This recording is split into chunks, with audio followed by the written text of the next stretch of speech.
Bismillahirrahmanirrahim. Alhamdulillahirabbil alamin wassalatu wassalamu ala asyrofil anbiya'i wal mursalin sayyidina Muhammadin wa ala alihi washabbihi ajma'in wa ba'd.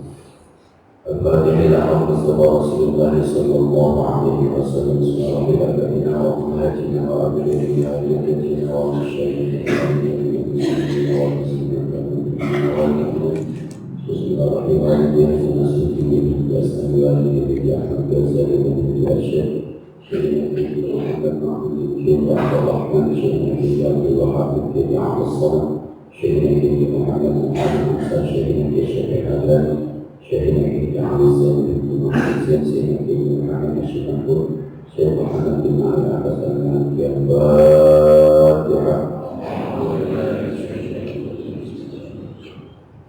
Alhamdulillahirabbil alamin arrahmanir rahim maliki yaumiddin iyyaka na'budu wa iyyaka nasta'in ihdinas siratal mustaqim siratal ladzina an'amta 'alaihim ghairil maghdubi 'alaihim waladdallin.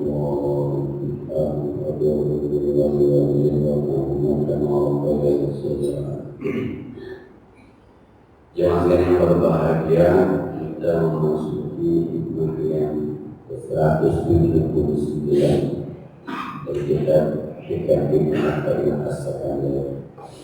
Bismillahirrahmanirrahim. Al-ibaratu qawlun li'a'ilati qulubi mustami'in wa laysa laka minha illa ma anta lahu akhirun. Al-ibaratu, ungkapan-ungkapan dari seorang guru, ungkapan-ungkapan dari seorang mursyid, ungkapan-ungkapan dari seorang wali, kudu seperti makanan pokok li'a'ilati qulubi mustami'in, bagi fakirnya hati orang-orang yang mendengar, walaysa laka minha, dan tidak adalah bagi kalian dari makanan itu illa kecuali ma'an lahu aqilu, yang Anda sanggup untuk memakan. Hikmah yang sebelumnya kita sudah sampaikan bahwa seorang ulama, seorang mursyid yang sudah mendapatkan cahaya dari Allah, sebelum dia bicara, cahayanya sudah duluan masuk ke dalam hati orang-orang yang mendengar. Maka sebelum dia berucap, sebelum dia berkata, sebelum dia menyampaikan yang harus disampaikan, orang-orang sudah siap untuk menerima, karena cahayanya sudah masuk di hati orang-orang yang ingin mendengar. Yang ini kita bicarakan, kata guru kita Ibnu Al-Sakandari, setiap ungkapan yang disampaikan oleh ulama, oleh wali, oleh mursyid, oleh murabbi, itu makanan pokok bagi hati kita yang miskin dengan ilmu, yang miskin dengan pengetahuan, yang miskin dengan pengalaman. Cuma ketika seorang mursyid, seorang guru berbicara, itu ibarat-ibarat yang digunakan, ungkapan-ungkapan yang digunakan seperti disebar. Kalau makanan pokok orang Indonesia itu nasi, tapi makanan pokok orang Maroko mungkin gandum. Saudara Somad pernah bercerita, ada sebuah kitab yang bicara tentang makanan pokok orang-orang sedunia, dan penulis mengatakan di dunia ini ada yang saya heran, ada satu bangsa di mana mereka sanggup makan nasi sehari 2 kali, dan bangsa itu bernama Indonesia. Saya bilang itu belum heran, ada yang makan, ya mengetahuan aja. Tapi iseng-iseng kemudian kita sedang lapar, diberikan gandum makanan, mungkin sama kita nggak suka. Mereka dikasih nasi, mungkin nggak suka. Mohon maaf barangkali dulu saya pernah ada yang ngajak jalan-jalan ke sebuah negara Eropa, Italia. Sore hari ketika mau makan itu, saya melihat ada orang makan di restoran, cukup makan roti, di dalam bahasa saya, roti kasar, kemudian dibelah, ditaruhin salad, dipakai mayones, dimakan saja bersama makan dan minum makan. Kita nanti enak sekali. Kita coba, gayanya gaya Italia, gaya ini. Nggak suka saya, belah roti ini saya udah nggak suka. Nah, lalu mampir lagi kita di sebuah restoran, ada menu. Jadi ada chicken, ada spaghetti. Kemudian kita sampaikan, ya sudah, kita beli spaghetti dengan ayam. Ya, ketika makanannya keluar, karena tidak ada nasinya, ya yang kita pokoknya pikiran kita mie ayam enak gitu aja. Ini pikiran kita orang Indonesia. Ketika keluar kemudian spaghetti dulu kita tunggu lama, kita tanya, what is chicken? Ini ayamnya mana? Dia bilang after this, ini dulu habisin mie-nya, ntar ayamnya keluar.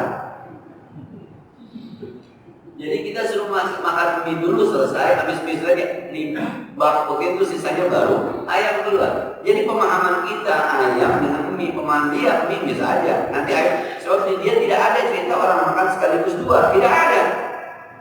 Kecil-kecil belum mereka dengar ya. Perut kita besar-besar, makanya main bola kalau mau larinya nggak kuat, besar terus.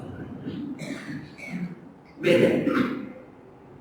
Maka kadang-kadang ada ulama-ulama yang ketika berbicara itu kita nggak paham. Ada ulama-ulama yang bicara panjang lebar kita nggak paham. Tapi ada ulama-ulama yang kalau bicara kita paham, bahkan hanya bicara dengan satu kata paham. Karena kebetulan makanan pokok yang dia sampaikan sesuai dengan makanan kita. Yang tadi panjang lebar kita nggak paham, makanan pokok yang dia sampaikan tidak selera, atau belum waktunya, atau memang belum selera. Pada level anak-anak, misalnya anak bayi kalau dikasih makanan orang dewasa bisa mati nih. Anak bayi dikasih nasi goreng menjengkol, mati lah nanti. Tapi orang yang sudah dewasa dikasih makanan anak bayi, nggak akan bisa ada kenyangnya itu, dan mungkin dia tidak akan suka. Nah, maka kadang-kadang ada guru-guru kita yang kalau ngajar itu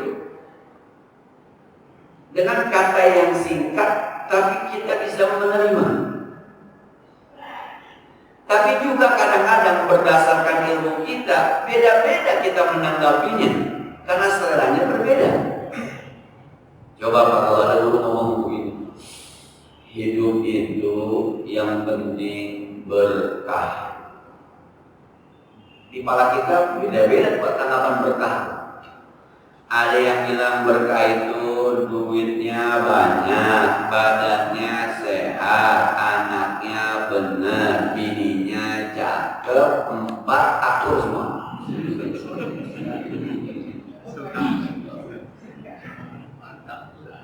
Nah, kita bilang hidupnya berkah. Ada yang bilang yang namanya berkah itu makan enak, duit ada, badan sehat, tidur nyenyak, walaupun tinggalnya di kontrakan, berkah. Ada yang bilang berkah itu nggak perlu pintar, nggak perlu kaya, yang penting Allah masih kasih kesempatan kita nikmat beribadah, berkah itu. Beda-beda. Masing-masing kita memahaminya sesuai dengan kemampuan kita. Kadang-kadang dikasih makanan tidak semuanya kita makan, sebab ada yang kita doyan, ada yang kita nggak doyan, ada yang kita butuh, ada yang kita nggak butuh. Seperti kita ke tempat orang hajatan, kemudian ada makanan prasmanan, itu ada nasi putih, ada nasi kuning, ada nasi kembuli, bukan berarti disendok semua kan? Ada ayam, ada ikan, ada daging. Bukan berarti semua. Setelah itu minumannya ada es teler, ada es cendol, bukan berarti harus diminum semua, tapi semua diberikan. Maka ada seorang ulama mengatakan begini, saudara-saudara, kalau Anda posisinya masih seperti anak burung yang ada di sarangnya, masih kiat, maka Anda cukup menunggu makanan dari ibunya, nggak usah nyari sendiri. Kalau Anda ngaji ilmunya masih di bawah rata-rata, udah ikutin aja apa kata guru. Kata guru halal haram, kata guru haram haram, jangan pakai tanya kenapa. Tuh anak guru nggak pernah nanya tuh dibacain mamanya, memang apa mak kecil banget, nggak ada makanannya.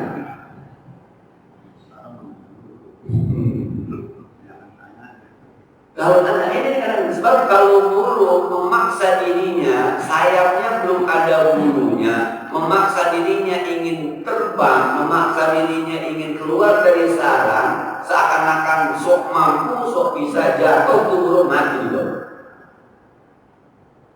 Maka berapa banyak kita mendengar cerita orang-orang yang stres katanya ngajinya ketinggian, karena belum waktunya. Dia ini mestinya masih makan bubur tim, dia mestinya masih nyusu sama ibunya, dia mestinya masih ngempek, masih ngedot, dipaksa makan bakmi pakai saus, pakai sambal, mati itu. Yang sesuai,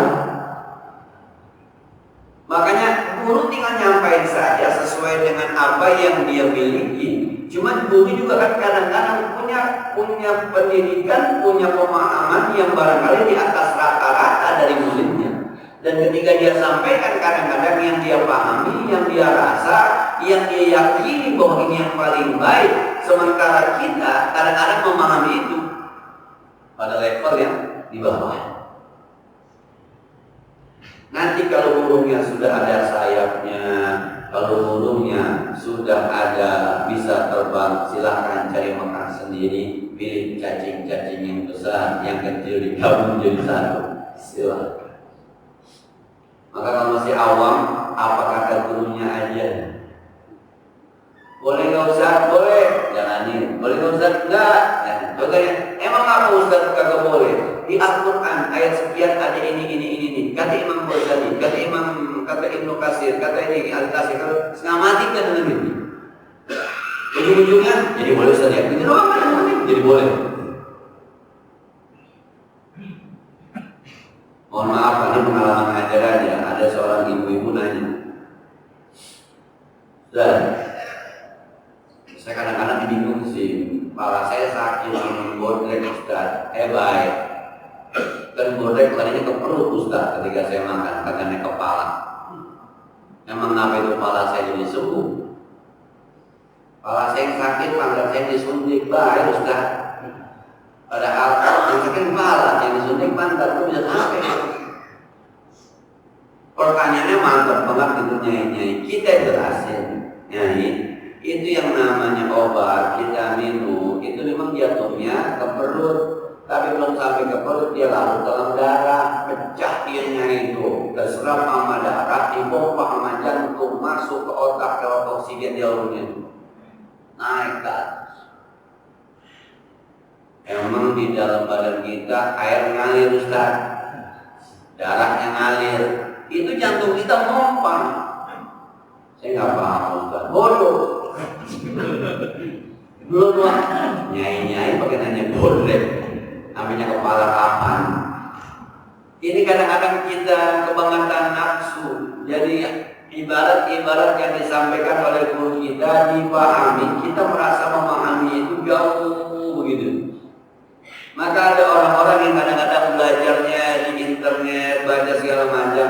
Yang saya khawatir yang nulis adalah orang yang dalam tahapnya rata-rata sudah kelas tinggi.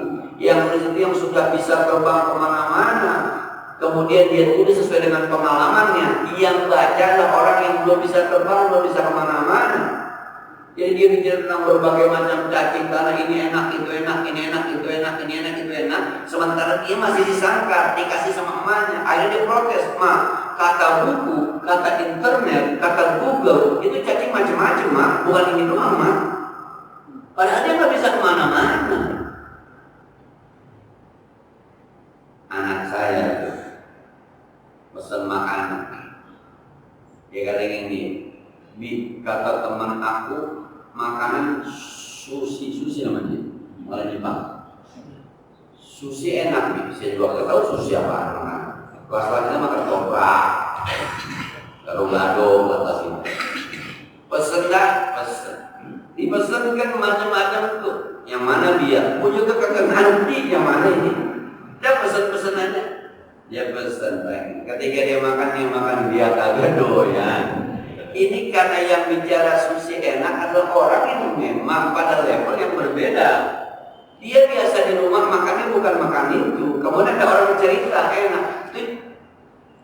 Makanya yang namanya ilmu, yang namanya ibarat itu seperti makanan pokok. Yang mana yang kita suka makan, yang mereka butuh makan, yang mana layak buat kita makan. Yang kita nggak suka, yang kita nggak layak buat waktunya, ntar dulu, jangan dipaksa. Maka kadang-kadang ada orang tua ngomong, lu baca Quran aja kagak becus, udah pengen jadi dalil. Nah, emang kalau rohan baca tahlil, doain emang ada dalilnya. Dia suruh baca Fatihah aja boleh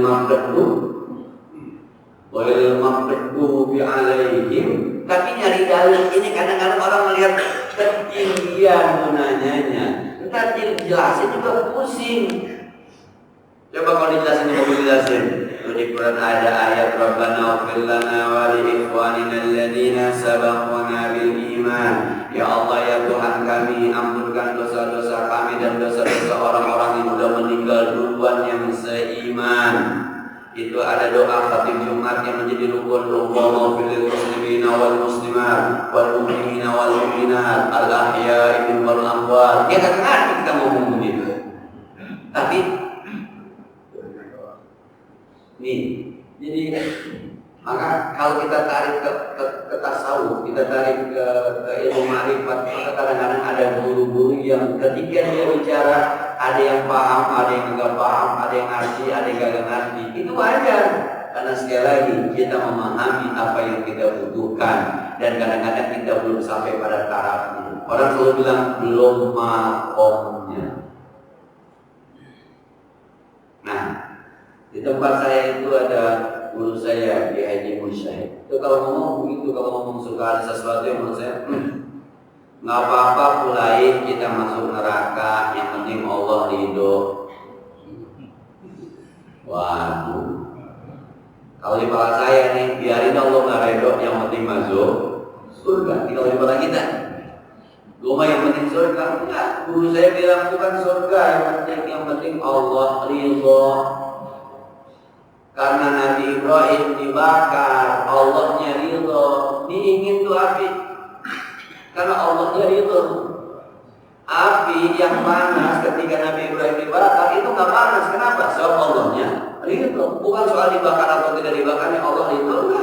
Karena Allahnya ridho dengan api, dengan Nabi Ibrahim. Qul ya naru kuni bardan wa salaman ala Ibrahim. Hai api, dingin kamu, selamatkan Ibrahim. Orang-orang kebakar mereka kepanasan, Nabi Ibrahim untuk ini di dalam. Kenapa adem banget gue? Allahnya ridho. Coba pernyataannya, apa-apa masuk neraka yang penting Allah ridho. Selalu benar.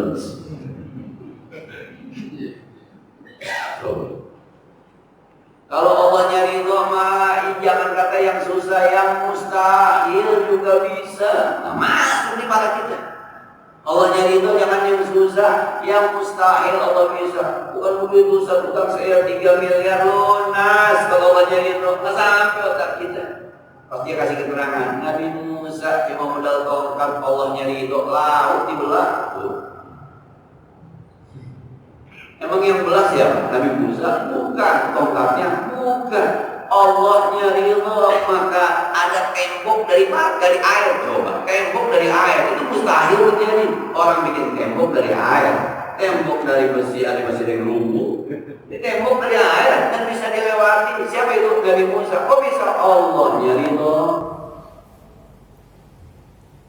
Tapi ketika kita disampaikan sama guru kita, kalau Allah ridho, apa juga kita minta dikasih. Karena dia bicara berdasarkan pengalaman. Dia bicara. Selama saya sampaikan di sebuah acara, saya bilang, kita ini belum pandai merasa, walaupun kadang-kadang merasa pandai. Kita ini belum pandai merasa. Jadi kadang-kadang tubuh kita hanya nyangkut di sini, tapi kadang turun kemari. Wa may yatawakkal 'ala Allah wa huwa hasbuh. Siapapun yang bertawakal kepada Allah, siap diatur sama Allah, maka Allah cukupkan hidupnya. Nah, itu dia.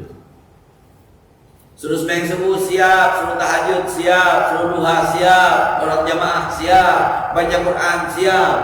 Nah, kita nggak disuruh-suruh nyari duit ini ya. Allah cukupkan. Coba di hati kita. Ya, kalau agak dagang, kalau agak kerja. Itu ayat disuruh puasa, ayat disuruh sholat, ayat disuruh tahajud, ayat disuruh sedekah jauh lebih banyak dibandingkan ayat wa idza qudiyatish shalatu fantashiru fil ardh wabtaghu min fadlillah wadhkurullaha katsira. Kalau udah rapi sembahyang Jumat, bertebaranlah kalian di muka bumi, cari rizki Allah, banyak-banyak zikir kepada Allah. Itu ayat kadang-kadang satu tapi mengalahkan yang lain. Itu ayat nyari duit, itu doang itu tuh. Tapi ayat itu bisa kalah. Kita suruh nyari duit, kalau sembahyang dulu nggak repot kita. Kita suruh nyari duit, kalau baca Quran dulu nggak repot kita. Kita suruh nyari duit, kalau puasa dulu mau buat apa nyari duit, kalau dipakai buat jadi makan-makan enak. Kan kita suruh bersyukur. Salah satu bersyukur itu nikmati apa yang Allah kasih. Luar biasa. Pemahaman itu salah, oh ya nggak salah, tapi berdasarkan dari itu. Nah, jadi kalau kita ngaji mak, kayaknya gua ngaji ini amat ya, susah banget memahaminya. Ketika ente bilang susah banget memahaminya, berarti ente sudah dikasih nikmat sama Allah untuk memahami ilmu. Nah, dibanding orang bilang, gue nggak paham sih. Emang nggak mau pahamnya itu. Nah, bahkan ada sebuah ungkapan yang ringan, seorang ulama mengatakan begini: "Man lam yafham sariral bab, wala zaninal dubab, wala nabihal kilab, falaysa min zabil albab." Kata-katanya indah. Siapa orang yang kagak paham sariral bab, suara pintu berubah. Gitu. Kalau ada orang kagak paham suara apa itu? Pintu gerbang batu, pintu gerbang untuk blok. Siapa orang yang kagak paham suara pintu? Wala ghaninal dubab, dan kagak paham dengungan lalat. Kadang-kadang malu bikin apa tuh? Nyamuk, wing. Dia bilang nyamuk nih mah, lalat nih. Kalau ada orang kagak paham, di kuping gua wing aja apaan ya? Kagak paham orang, itu ngomong aja dikit makanan suara apaan ya? Padahal lalat yang terbang tuh, jangan kagak paham suara apaan itu. Wala nabi al-kila, dan tidak paham gonggongan anjing. Suara apa itu ya? Suara apa itu ya? Kalau orang suara pintu kagak paham, dengungan lalat kagak paham, gonggongan anjing kagak paham, falaysa min zabil albab, itu orang berotaknya. Nah, ngaji ikro kagak bisa, tanda.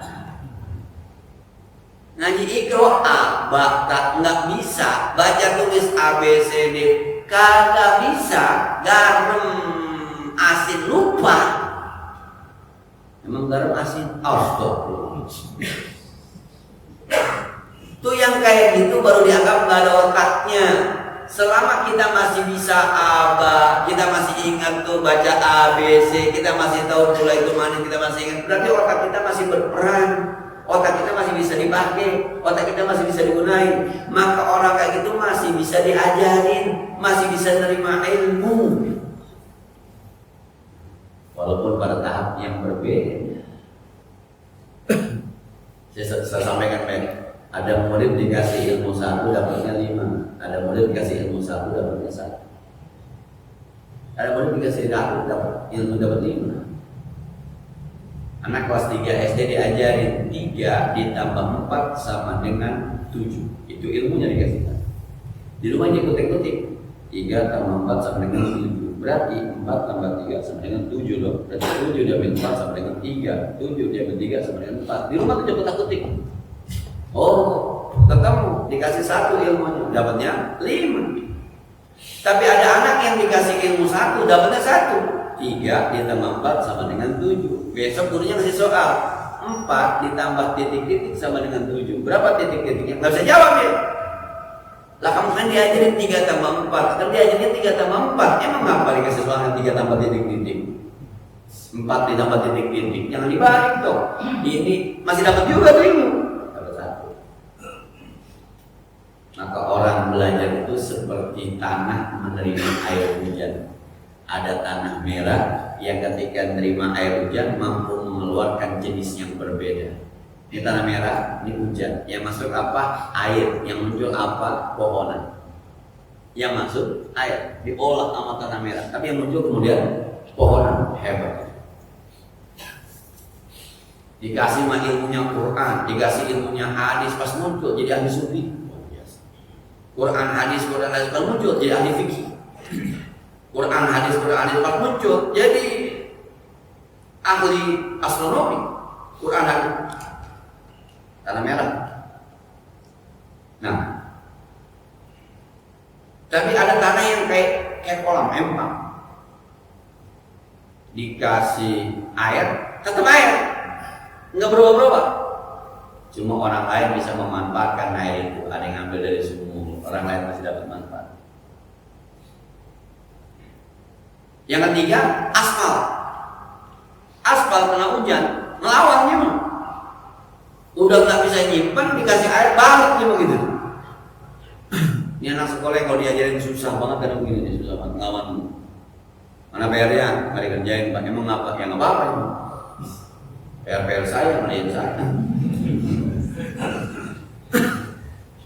Kayak apa namanya curhatan anak SMA kemarin habis ujian matematika ketika UNBK kan ada tuh curhatannya tuh.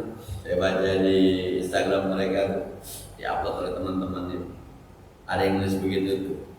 Pagi-pagi Udin mengukur rumahnya. Kata anak SMA, Pak, yang mengukur si Udin yang repot kita. Lagi Pak, saya udah tanya si Udin, ngapain sih pagi-pagi ke rumah, mendingan rumah dia mau ngopi.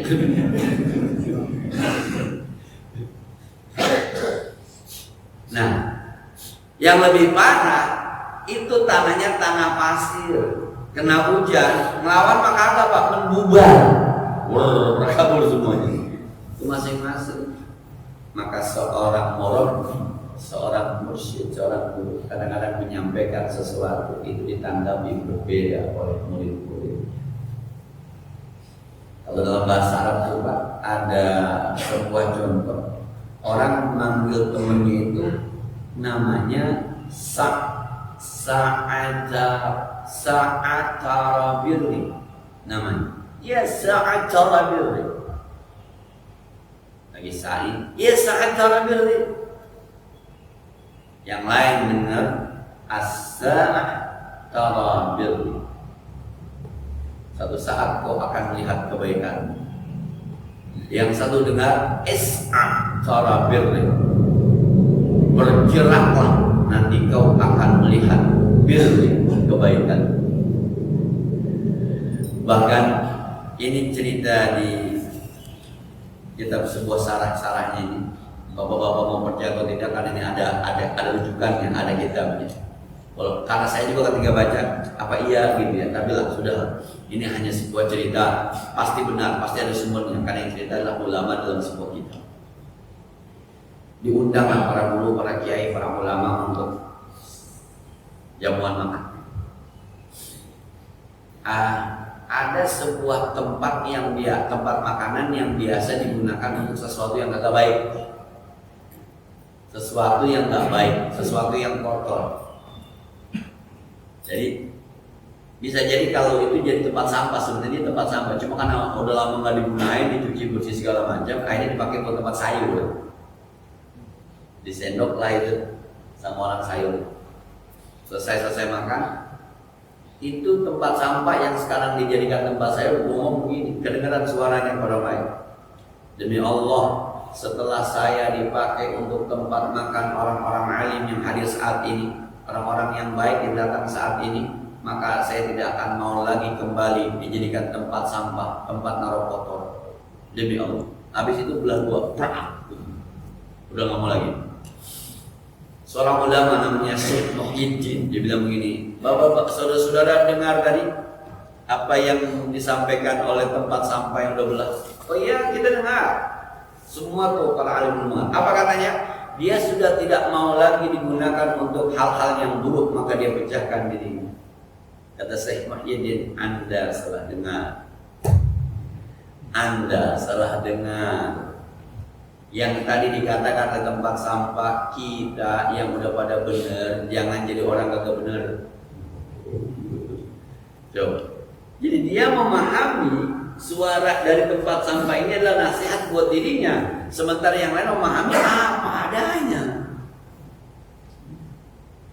Jadi yang Allah sampaikan wa may yattaqillaha yaj'al lahu makhraja itu bukan informasi, itu perintah.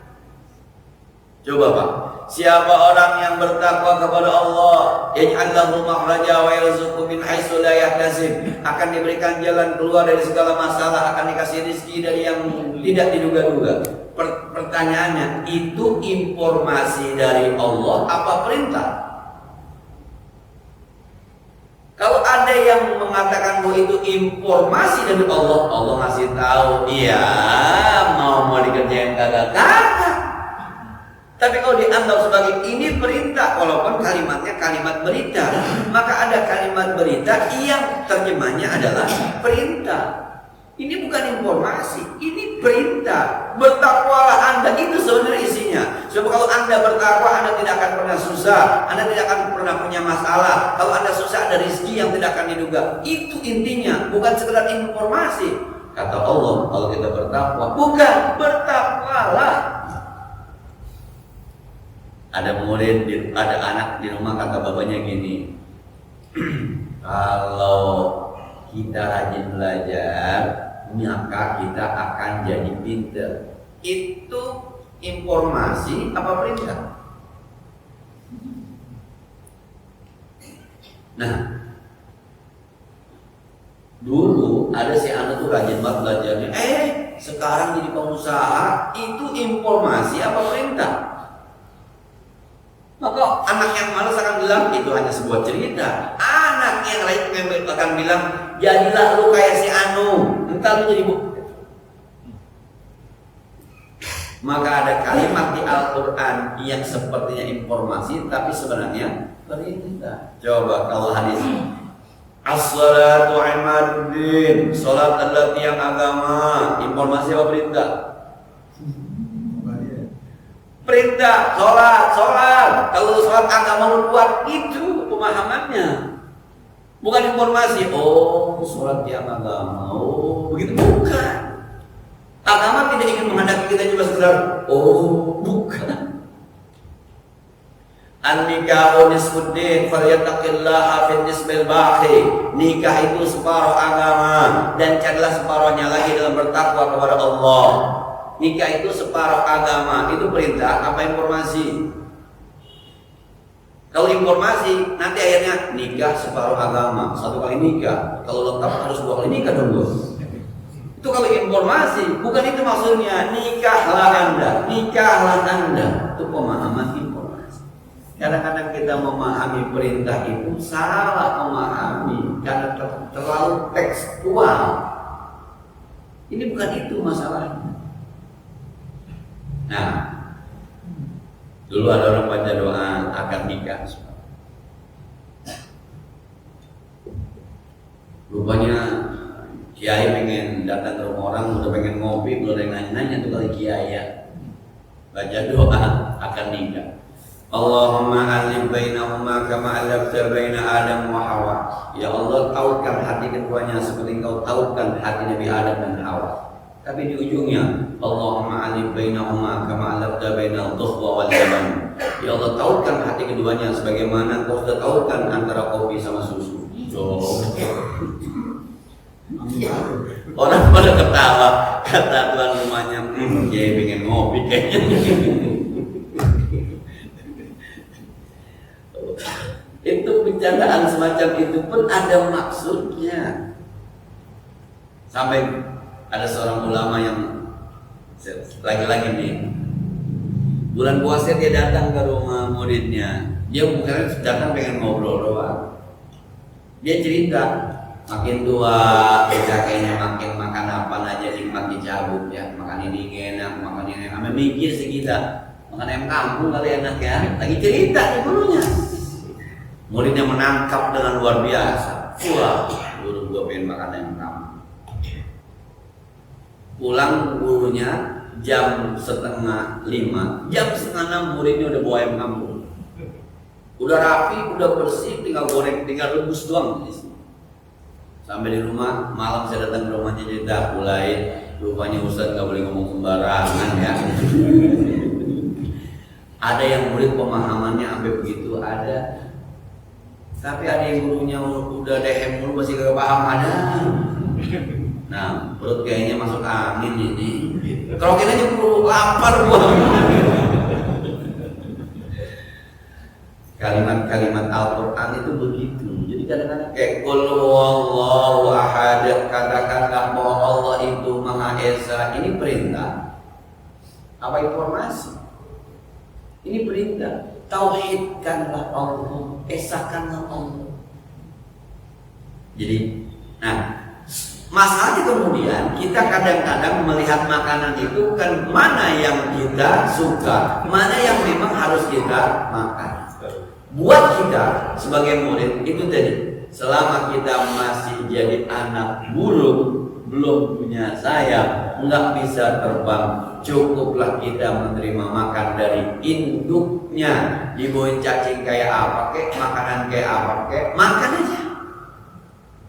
Jangan sok terbang-terbang, jangan sok nyari makan sendiri, ntar jatuh dimakan tikus, dimakan ular. Kalau kata sekarang kelar hidup lu. Nah, itu yang saya pernah sampaikan. Ada orang yang bertanya kepada saya, Pak Ustadz, Allah Maha Kuasa? Iya, Allah Maha Kuasa. Benar Pak Ustadz ya? Iya benar. Bisa nggak Allah bikin batu yang sangat besar yang Allah sendiri nggak bisa ngangkat? Wah, coba kita paham aja ya, belum mau ngetes, bukan nanya. Ada pertanyaannya coba, bisa nggak Allah bikin batu yang sangat besar yang Allah sendiri nggak bisa ngangkat? Saya bilang, kalau kita belajar ilmu mantik, ilmu jalan pikiran, ini premis Anda, premis pertama dengan premis kedua kena nyambung. Ada premis mayor, ada premis minor. Maka nantinya kesimpulannya susah. Coba dengar tadi, Allah Maha Kuasa. Bisakah Allah? Kalau Allah Maha Kuasa, maka ada pertanyaan bisakah? Udah pasti bisa. Nggak boleh ketika di atasnya Allah Maha Kuasa. Bisakah Allah? Kata Maha Kuasa itu nggak boleh ada kata-kata bisakah. Ketika Anda bilang bisakah, maka yang di atas bukan Maha Kuasa. Udah. Di ujungnya yang Allah sendiri nggak bisa angkat, nggak bisa angkat. Berarti Allah Maha Kuasa. Coba ada kata-kata nggak bisa. Ini ilmunya ilmu mantik ini namanya, ilmu logika. Anda kagak nyambung logikanya. Yang lu rame-rame kan mendingan kafir kagak korupsi daripada muslim korupsi. Kagak akur ini. Dari zaman dulu yang namanya kafir sama muslim nggak ada cerita mendingan kafir, nggak ada, tetap mendingan muslim.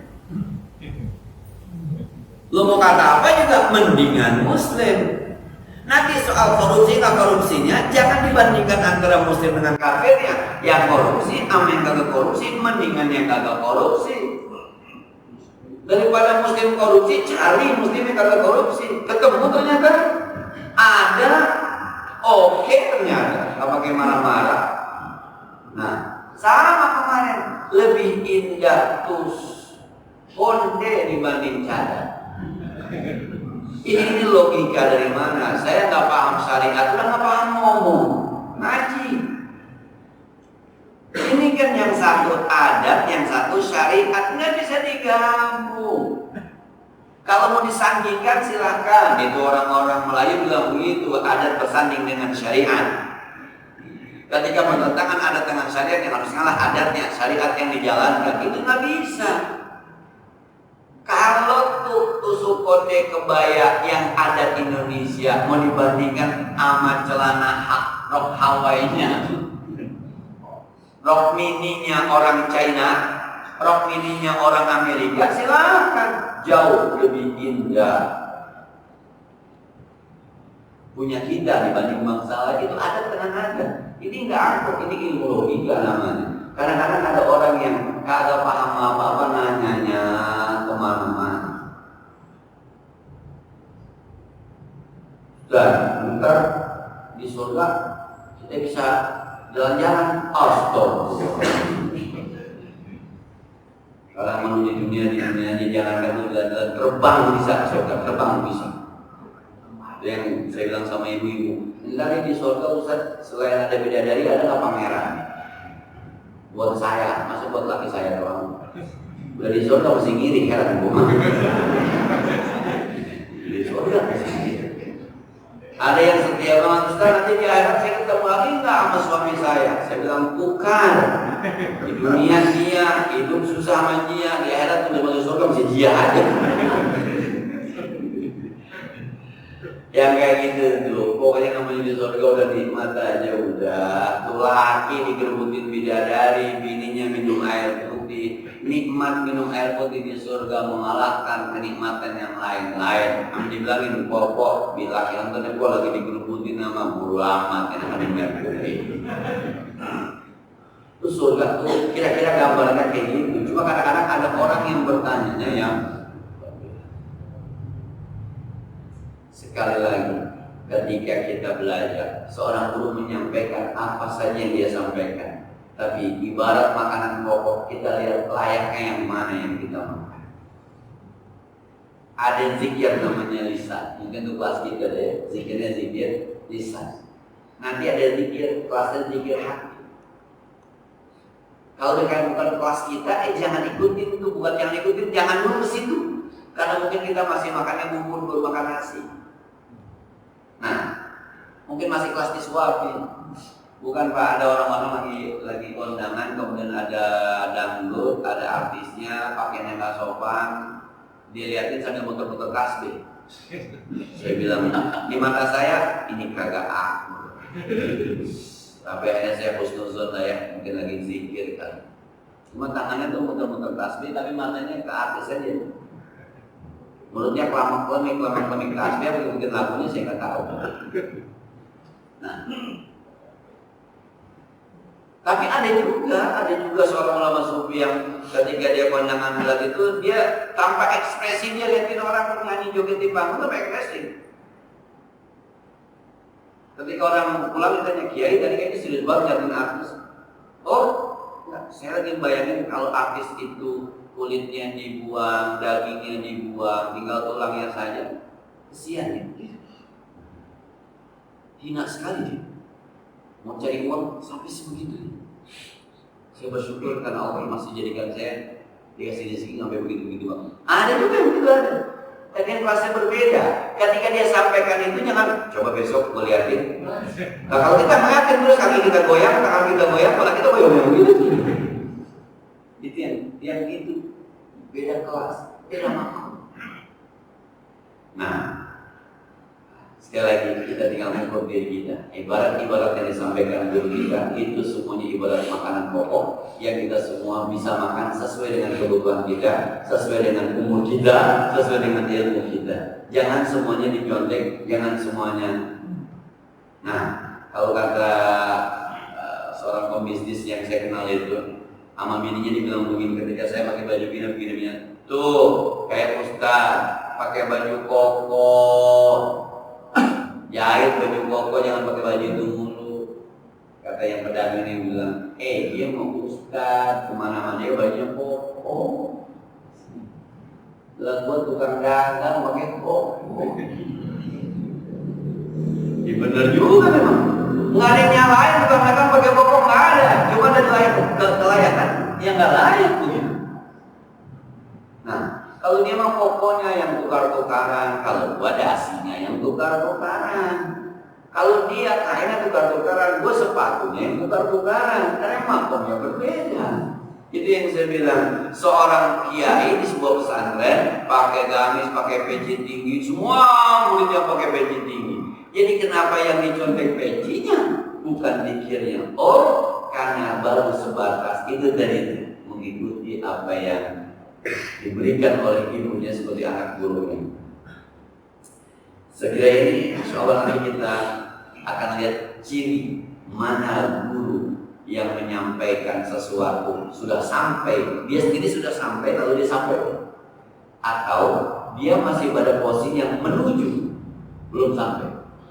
Maka yang dia sampaikan itu sesuatu yang dia juga bercita-cita ingin sampai kepada itu.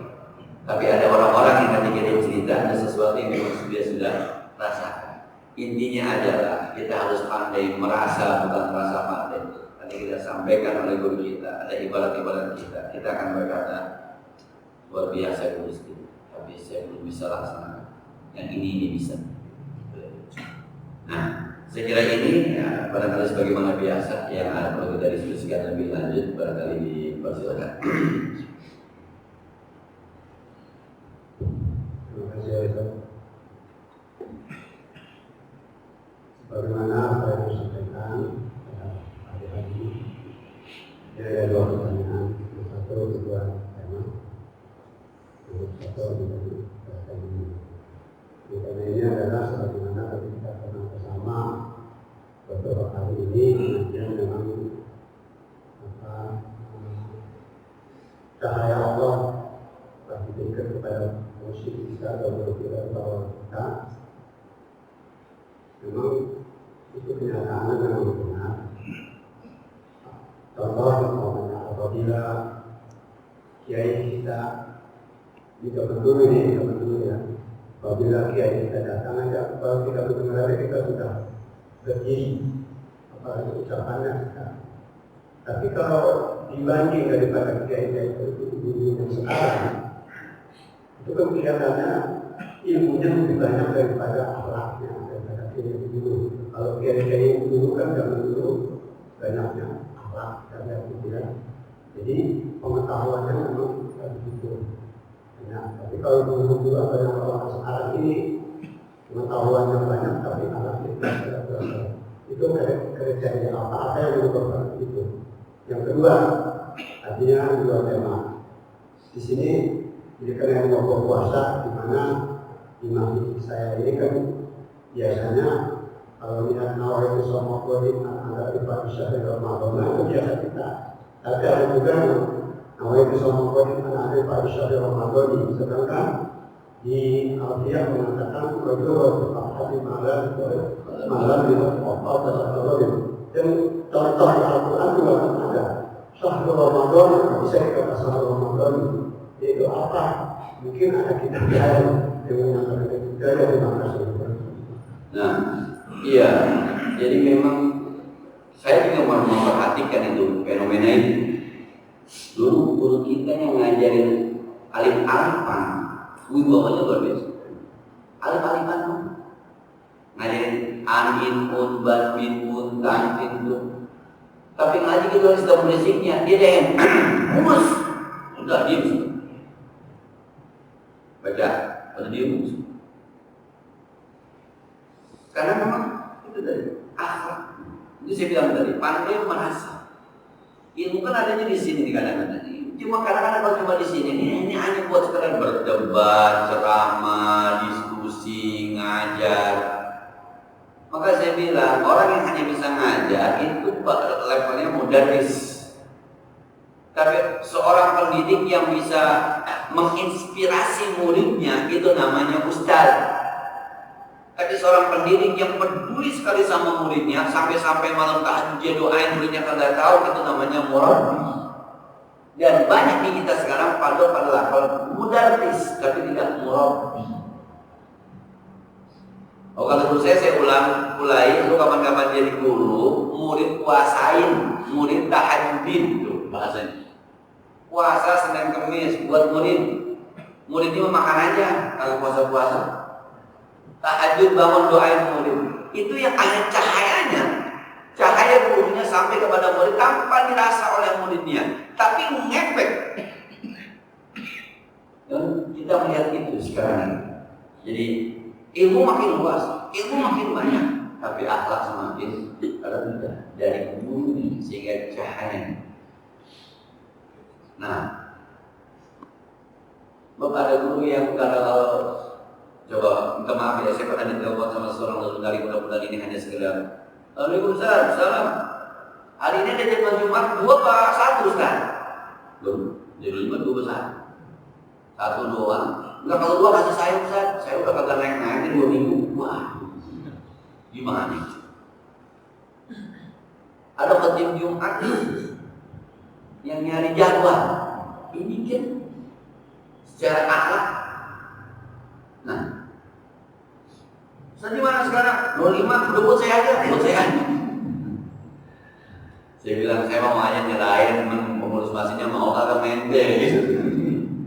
Subhanallah. Itu dia memang. Jadi semalam acara rawahan itu saya diminta untuk tausiah, saya bilang coba ayatnya. Kullu nafsin za'iqatul maut, sampai kita paham. Faman zuhziha 'anil nar wa udkhila jannah faqad faz. Yang disingkirkan oleh Allah dari neraka dimasukkan ke surga ini beruntung. Siapa yang menghindarkan Allah, saya masukkan Allah. Dan cuma gini ya, wa mal hayatud dunya illa mata'ul. Yang menyebabkan Allah mau masukkan kita ke surga menghindarkan kalau kita tidak tertipu dengan kehidupan dunia. Akli dalam tanda petik itu akli itu yang sering ceramah apa dia bilang, gue bukan penceramah di TV mampir mirip-mirip kayak artis cepat, gue mau kan? Dia sendiri menyampaikan itu, dia disebut dengan memang itu terasa sekali itu. Maka sinarnya kalau begitu muncul kepada murid-muridnya. Maka ilmu hanya sebagai batas buat ceramah, buat berdebat, buat diskusi, buat seminar, tapi tidak pada level penerapan yang tadi saya bilang tadi, tidak mampu kita merasa. Nah, yang kedua, kalau kita baca kitab Fathul Mu'in, memang bacanya Romadhoni. Nawaitu Ramadhan an adai fardis sahri Ramadhani hadihi. Ramadhani jadi Allah, hadihi mudobin. Wajurra bil fathati ma la yansarif. Dijarkan dengan fathah isim la yansarif. Isim la syahrul Ramadhan alladhi. Syahrul Ramadhan jadi mudhof ilaih, tapi tidak jadi mudhof. Maka dibacanya Ramadhan alladhi itu jadi na'at, bukan jadi mudhof ilaih. Tapi ketika kita baca nawaitu Ramadhan an adai fardis syahri Ramadhani hadihi. Ramadhani mudhof, hadihi mudhof ilaih. Sebab alfiahnya wajurra bil fathati ma lam yansarif ma lam yudhof, selama dia tidak diidofatkan, selama dia tidak menjadi mudhof. Kalau dia menjadi mudhof maka harus tetap jadi. Nah, banyak di Al-Qur'an watini wa zaitun wa turi sinina wa hadzal bait yang menjadi bang wa turi sinina itu mudhof ilaih. Tapi yang namanya Ramadan ini tidak jadi mudhof, hadhihi mudhof ilaih. Maka kalau di Alfiyah di Fathul Mu'in itu mesti namanya Ramadhani. Cuma udah kadang ramai orang baca Ramadan. Ya boleh apain? Bukannya salah sih, barisnya doang yang salah bukan. Niatnya salah Ustaz, niat mali hakifan, itu mah lafaz niat. Cuma kalau mau dilurusin secara tarkib bahasa Arab mestinya Ramadhani hadihi. Kecuali tidak ada kata hadihi di situ tuh. Sahur Ramadan lillahi ta'ala. Maka Ramadan bacanya bukan Syahrul Ramadan alladzi itu jadi mudhof ilaih tapi tidak menjadi mudhof. Yang ini nih mudhof ilaih juga tapi ketika Ramadan mudhof hadhihi mudhofun ilaih. Ini tarkib bahasa. Saya pribadi bacanya Ramadan walaupun jadi protes juga anak saya, abi upin aja Ramadan gitu. Upin itu Ramadan baca. Nawaitu Ramadan hadhihi sanati lillahi ta'ala. Dibilang hajinya upin. Sampai artis kita kalau imsak tuh nawaitu Ramadan nyanyi tuh. Anada ipadisari Ramadan hadi masih Ramadan juga. Kalau di Fathul Mu'in itu dijelasin itu bacanya Ramadan hadisan. Tapi sekali lagi bukan berarti baca Ramadan niatnya salah, bacaannya nih salah biasanya. Nah, kalau niat Ramadan. Jadi Ramadan ini mudhof hadihi mudhof ilaih malam mudhof au ya ba'da arqadin atau di depannya ada huruf alif. Nah, bapak-bapak paham dengerin aja. Ini kayak anak burung dikasih caci mana?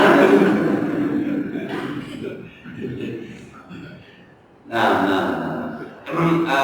Banyak Pak. Ada juga orang baca doa jenazah mayit wajah fil ardi anjabaiha. Harusnya wajah fil ardo. Jafi itu fil amal, bukan isim fa'il. Mungkin yang baca menganggap jafi itu isim fa'il bahwa wajah fil ardi anjabaiha. Salah, wajah fil ardo anjabaiha. Rentangkan bumi anjabaiha dari punggungnya, dari lututnya, jangan dipencet. Coba yang saya sampaikan dulu, kita juga kadang-kadang orang baca doa kagak ngerti amin aja. Itu aja nazar yang serem tuh. Allahumma innahu nazzala bika wa anta khairu manzulin bih. Ya Allah, sekarang jenazah udah singgah di sisimu dan kaulah sebaik-baik persinggahan. Wa asbaha faqiran an rahmatik wa anta ghaniyun an azabik. Ya Allah, sekarang jenazah ini sudah butuh dengan kasih sayangmu, tapi engkau maha kuasa untuk menyiksanya. Kita bilang amin.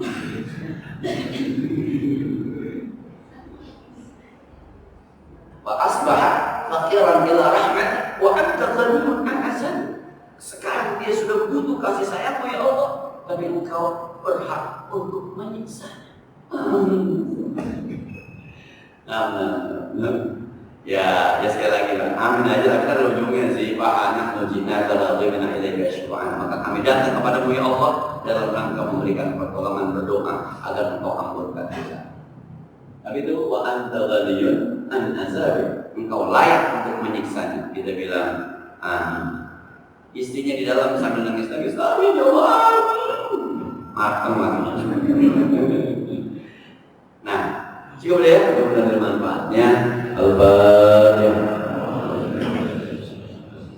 Alhamdulillah rabbil alamin arrahmanir rahim maliki yaumiddin. Iyyaka na'budu wa iyyaka nasta'in ihdinas siratal mustaqim. Ya اللهم صل وسلم وبارك على سيدنا محمد وعلى ال سيدنا محمد. اللهم انفعنا بما علمتنا وزدنا علما ينفعنا. ربنا زدنا علما نافعا وفهما صادقا ولسانا ذكرا وقلبا شاكرا. اللهم كما بلغتنا رجب وشعبا فبلغنا رمضان بصحة وعافية وسعة رزق. اللهم صحح لساننا في رمضان وقوي أبداننا في رمضان وخلص أعمالنا في رمضان. اللهم ارزقنا جهد العبادة ونعم العبادة في أيامنا وليلتنا من رمضان. اللهم أعنا ليلة القدر في آخر ليلتنا من رمضان وأرنا وجه نبينا محمد صلى الله عليه وسلم في المنام.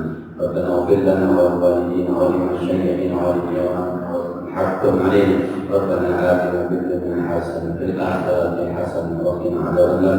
صلى الله على سيدنا محمد وعلى آله وصحبه وسلم. سبحان ربك رب العزة عما يصفون. سلام على المرسلين والحمد لله رب العالمين. السلام عليكم ورحمة الله وبركاته.